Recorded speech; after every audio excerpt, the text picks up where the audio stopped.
Döyüşdə də uşaqların sursatı, yəni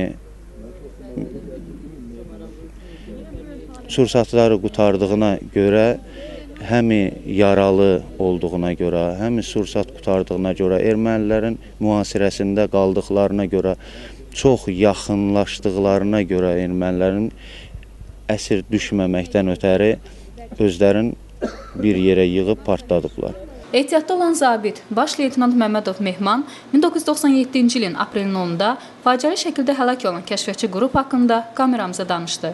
Zabit bildirdi ki, kəşfiyyatçılar Müdafiə Nazirliyinin Kəşfiyyat İdarəsi tərəfindən verilən xüsusi tapşırıq ilə Füzuli rayonunun ərazisindən keçərək Ermənistanın Horadius-Hadrut istiqamətində hərbi əməliyyat keçiriblər.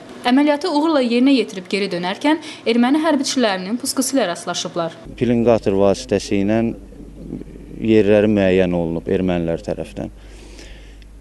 2 gün atışmadan sonra bu qruppanın 2 nəfər yaralanıb açıq döyüşə girməyə məcbur olublar. Qrupun sağ qalan üzvü Aqil Əhmədov olanları belə xatırladı. Bir dənə mən ağır yaralı, huşsuz vəziyyətdə erməni tərəfindən əsir götürülmüşəm. Və 1 il 11 ay müddətində, bu da 1999-cu ilin mart ayının 11-nə qədər orada qalmışam və dövlət tərəfindən dəyişdirilərək vətənimə gətirilmişəm. Baş Leytenant qeyd etdi ki, vətən uğrunda canlarını qurban verən hərbiçilər dövlət tərəfindən yetərincə qiymətləndirilməyib.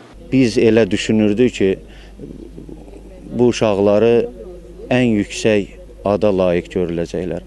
Amma əfsuslar olsun ki, bayraq ordeni verməklə kifayətləndilər. Hal-hazırda da nə ailələrinə yaxşı münasibət var, neçə illərdir heç vaxtı işıqlandırılmayıb.